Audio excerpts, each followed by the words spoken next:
Assalamualaikum warahmatullahi wabarakatuh.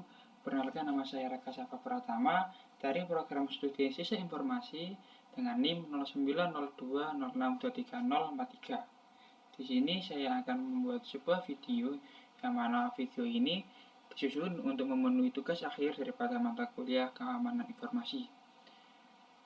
Di dalam video ini yang nantinya akan saya terangkan memuat berbagai macam poin, yakni poin pertama, definisi dari keamanan informasi, aspek-aspek dalam keamanan informasi, macam-macam ancaman dari keamanan informasi beserta mitigasinya, terus regulasi dan standar keamanan informasi baik skala internasional, nasional maupun skala lainnya, dan juga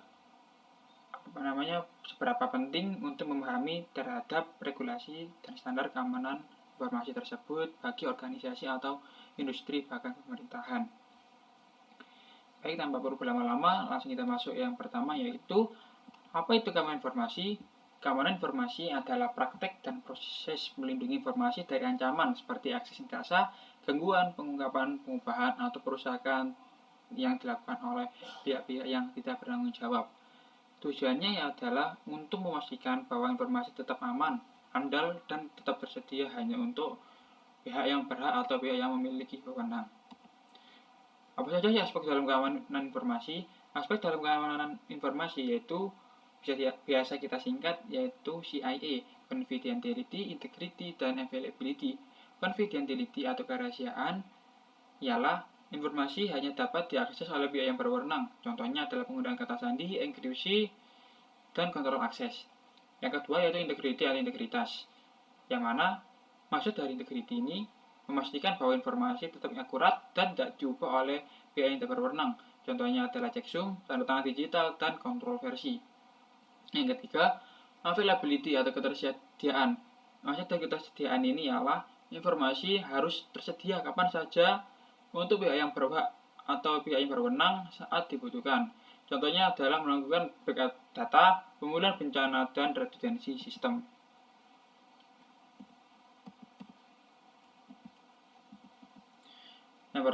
Ancaman keamanan informasi yang pertama yaitu malware dengan kepanjangan malicious software. Definisi dari malware sendiri yakni program berbahaya yang dirancang untuk merusak, mencuri, atau mengganggu sistem komputer. Jenis-jenis malware sendiri yaitu yang pertama ada virus yang mana bisa menginfeksi file atau program dan menyebar ketika file tersebut dijalankan atau digunakan. Yang kedua yaitu worm, menyebar secara otomatis tanpa memerlukan interaksi pengguna. Yang ketiga yaitu Trojan horse yang mana tampak seperti pengguna atau tampak seperti program yang sah tetapi mengandung kode yang sangat-sangat berbahaya. Yang terakhir yaitu ransomware yang mana dapat mengenkripsi data korban dan meminta tebusan untuk mengembalikan akses. Dampak dari malware sendiri yaitu yang pertama dapat berpotensi kehilangan data, yang kedua sistem menjadi tidak dapat digunakan atau malfungsi, yang terakhir yaitu kebocoran informasi yang sangat sensitif. Adapun mitigasi dari penyerangan malware ini, yang pertama dapat memperbarui sistem dan aplikasi, yang kedua yaitu menggunakan software antivirus dan anti malware, yang ketiga melakukan backup data secara rutin, entah 3 bulan sekali, 4 bulan sekali, dan berapapun itu. Yang terakhir menggunakan firewall dan jaringan yang aman. Macam ancaman dalam keamanan informasi yang kedua yakni serangan phishing. Serangan phishing sendiri memiliki definisi yaitu upaya untuk mencuri informasi sensitif seperti kata sandi, nomor kartu kredit, atau data pribadi dengan menyamar bagi entitas yang terpercaya. Contoh dari serangan phishing sendiri yaitu biasanya terdapat pada email, yang mana email palsu yang meminta pengguna untuk memasukkan informasi pribadi ke dalam situs web palsu. Dampak dari serangan phishing sendiri yaitu identitas dapat dicuri, akun pengguna dapat dikompromikan, serta pastinya kerugian finansial. Nah, mitigasi dari penyerangan phishing sendiri yaitu yang pertama dapat membatasi penggunaan informasi sensitif di dalam sosial media. Yang kedua menggunakan autentikasi 2 faktor atau 2FA, melakukan keamanan penyimpanan data, dan terakhir menggunakan alat perlindungan email. Yang ketiga yaitu serangan denial of service atau DOS dan DDoS, yang mana definisi yaitu membanjiri server, jaringan, atau layanan dengan lalu lintas data yang sangat besar untuk membuat tidak tersedia bagi pengguna yang sah terhadap server dan jaringan itu sendiri. Ciri-ciri dari DOS atau DDoS sendiri, yang pertama, server menjadi lambat atau tidak responsif. Yang kedua, gangguan operasional bisnis. Dampak dari DOS dan DDoS sendiri, yang pertama yaitu kerugian reputasi. Yang kedua, hilangnya pendapatan akibat downtime server atau jaringan tersebut. Mitigasi dari penyerangan DOS atau DDoS sendiri, yang pertama itu dapat menggunakan layanan perlindungan DDoS yang telah tersedia. Yang kedua, pemantauan traffic dan logging. Yang ketiga, bersiap untuk pemulihan dan respon insiden apabila DOS dan DDoS ini menyerang. Dan yang keempat, yaitu meningkatkan keamanan DNS. Yang keempat, yaitu peretasan atau hacking. Definisi dari hacking sendiri yaitu akses yang tidak sah ke sistem komputer atau jaringan untuk mencuri, mengubah, atau merusak data. Jenis-jenis peretasan yaitu yang pertama ada defacement, mengubah tampilan situs web sesuai dengan apa yang diinginkan oleh si hacker tersebut. Yang kedua yaitu privilege escalation, mendapatkan akses level tinggi ke sistem. Yang terakhir, yang ini yang sangat-sangat berbahaya, yaitu database hacking, dapat mengeksploitasi kerentanan untuk mencuri data sensitif. Dampak dari hacking ini sendiri yaitu tidak hanya berdampak pada individu, tidak hanya berdampak pada skala kecil, mau dapat juga berdampak pada skala yang besar pula. Yang pertama, jelasnya yaitu terdapat kerugian finansial. Yang kedua yaitu kerusakan reputasi organisasi. Nah, mitigasi dari penyerangan hacking sendiri yaitu perlindungan entitas dan melakukan pelindungan identitas dan akses. Yang kedua, melakukan keamanan aplikasi dan sistem. Yang ketiga, perlindungan data sensitif. Yang terakhir, kerjasama dengan tim ahli keamanan apabila dirasa hacking ini atau penyerang hacking ini dirasa sangat-sangat hebat. Yang kelima yaitu rekayasa sosial atau social engineering, yang mana memiliki definisi yaitu memanipulasi psikologis terhadap individu untuk mendapatkan akses atau informasi sensitif. Contohnya dari social engineering ini biasanya kebanyakan dari orang dalam atau ancaman orang dalam. Seperti contoh, penipu berpura-pura sebagai staf IT untuk meminta kata sandi untuk bisa memasuki akses yang mana akses tersebut terdapat data-data yang sangat sensitif. Yang kedua, serangan pretexting dengan menciptakan skenario palsu.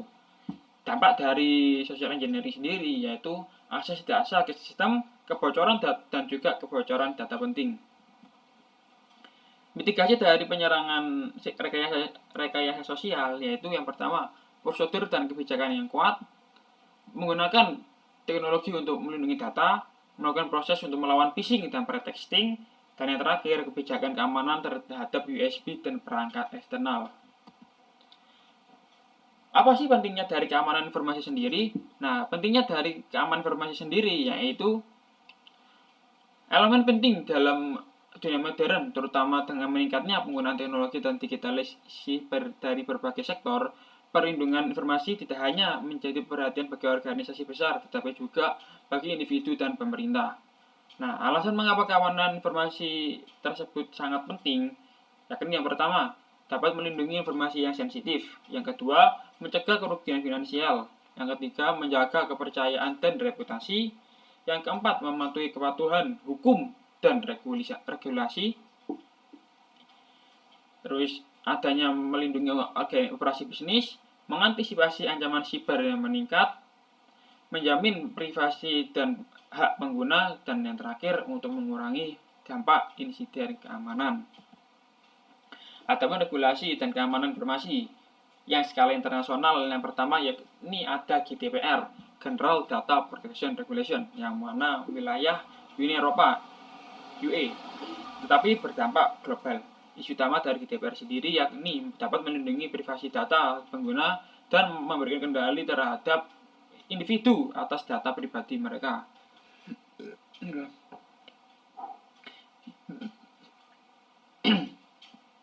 Yang kedua yaitu dapat memberikan hak seperti akses, pembetulan, dan penghapusan data pribadi, right to be forgotten.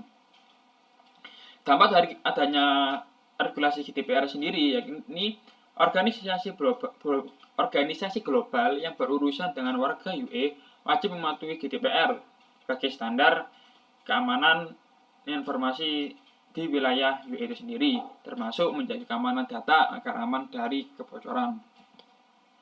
Yang kedua yaitu ISO atau IEC 27001 dengan wilayah standar global yang telah diadopsi secara luas.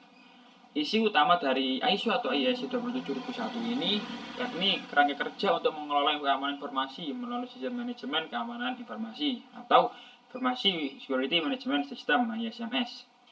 Manfaat dari ISO atau IEC 27001 ini yakni dapat mengidentifikasi, mengelola, dan mengurangi risiko keamanan informasi, cocok untuk berbagai jenis organisasi.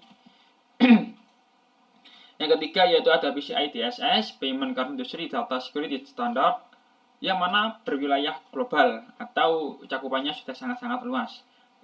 Isi utama dari PCI DSS sendiri yaitu standar untuk mengamankan data pemegang kartu kredit atau debit dalam melakukan transaksi elektronik.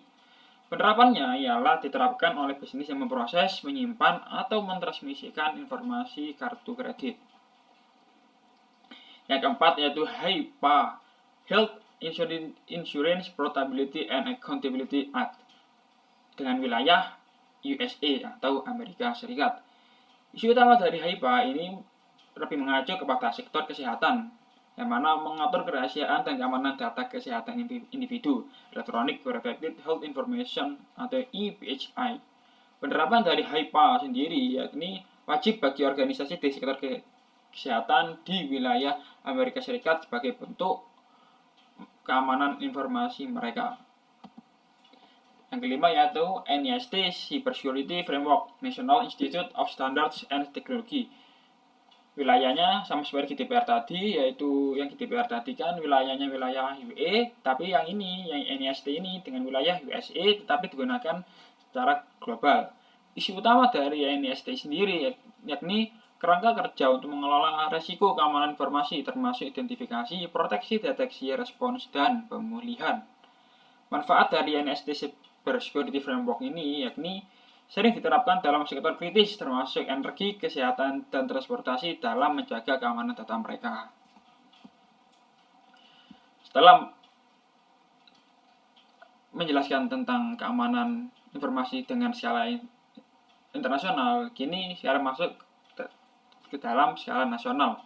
Adapun regulasi dan keamanan informasi skala nasional yang pertama yakni Undang-Undang Perlindungan Data Pribadi atau UU PDP. Oh iya, skala nasional ini hanya berkutat pada negara kita sendiri yaitu negara Indonesia. Yang pertama ada UU PDP dengan isi utama yaitu mengatur pengumpulan, penyimpanan, dan penggunaan data pribadi individu oleh perusahaan atau organisasi. Yang kedua, mewajibkan pengelola data untuk menjaga kerahasiaan, integritas, dan keamanan data. Tujuan dari UU PDP sendiri yakni dapat memberikan kontrol kepada individu atas data pribadi mereka dan menetapkan kewajiban hukum bagi organisasi yang melanggar regulasi terhadap undang-undang ini. Yang kedua yaitu ada PP nomor 71 tahun 2019 tentang penyelenggaraan sistem dan transaksi elektronik atau PSTE. Isu utama dari PSTE yaitu ini dapat mengatur penyelenggaraan sistem elektronik dan perlindungan data pengguna layanan secara digital. Yang kedua, dapat menetapkan sanksi bagi penyelenggara sistem elektronik yang gagal menjaga keamanan informasi. Yang ketiga, yakni ada SNI ISO atau IEC 27001 dengan standar nasional Indonesia untuk keamanan informasi. Nah, standar daripada SNI ISO IEC ini 27001 ini merupakan standar internasional, tetapi diadopsi untuk melindungi data dalam sistem elektronik organisasi di atau khusus di wilayah negara kita yaitu di Indonesia saja. Adapun regulasi dan keamanan informasi dengan standar teknologi spesifik yaitu yang pertama ada COBIT, Control Objectivities for Information and Related Technologies, dengan fokus melakukan tata kelola dan manajemen teknologi informasi dengan tujuan untuk memastikan TI dikelola dan diamankan sesuai dengan kebutuhan bisnis. Yang kedua ada OWASP, Open Web Application Security Project, yang mana memiliki fokus untuk melakukan keamanan aplikasi web dengan tujuan untuk mengidentifikasi dan mencegah kerentanan aplikasi web seperti SQL injection atau cross-site scripting. Yang ketiga ada GSI Star atau kepanjangan dari Cloud Security Alliance Security Trust Assurance and Risk, dengan fokus yaitu keamanan layanan cloud dengan tujuan untuk membantu organisasi menilai dan mengelola risiko terhadap keamanan cloud. Adapun regulasi dan keamanan informasi yang ini berlaku pada perusahaan-perusahaan tertentu saja. Yang seperti contoh yang pertama ada GLBA, Graham-Leach-Bliley Act. Biasanya regulasi ini yang GLBA ini diterapkan di layanan keuangan, bank, dan institusi keuangan lainnya. Tujuan dari regulasi GLBA ini yaitu dapat melindungi informasi keuangan pribadi dan memastikan transparansi dalam penggunaan data. Yang kedua ada SOX, Sarbanes-Oxley Act. Nah, biasanya industri yang memakai regulasi ini yaitu industri keuangan juga, dan juga biasanya khususnya di regulasi ini ada regulasi SOX kebanyakan dan mayoritas digunakan di perusahaan publik dengan tujuan untuk mengatur integritas data keuangan dan menerapkan kontrol keamanan data bagi semua orang. Yang ketiga ada FISMA yaitu Federal Information Security Management Act dengan industri instansi pemerintahan di Amerika Serikat, alias FISMA ini hanya berlaku di Amerika Serikat saja. Instansi pemerintah di wilayah negara Amerika atau negeri paman Sam, dengan tujuan yaitu mengelola risiko keamanan informasi di sistem federal. Adapun standar lainnya yaitu ISO 27701 dengan ekstensi dari ISO 27001 yang mana berfokus pada tata kelola privasi dan perlindungan data pribadi. Yang kedua yaitu ada CIS Controls, Center for Internet Security Controls, dengan kumpulan praktik terbaik untuk melindungi sistem dari ancaman dunia maya. Nah, setelah saya jelaskan tentang beberapa standar regulasi terhadap keamanan informasi yang lalu, baik skala internasional, nasional, perusahaan tertentu maupun lainnya, maka saat ini kita harus memahami seberapa pentingnya memahami informasi dan seberapa pentingnya memahami regulasi terhadap keamanan informasi tersebut. Nah, pentingnya memahami regulasi dan keamanan informasi yang pertama yakni dapat memahami regulasi yang relevan sesuai dengan kebutuhan industri, kebutuhan pemerintah, dan kebutuhan organisasinya. Yang kedua, dapat melakukan audit secara berkala untuk mengevaluasi kepatuhan. Yang ketiga, dapat mengembangkan kebijakan internal untuk melakukan perlindungan data.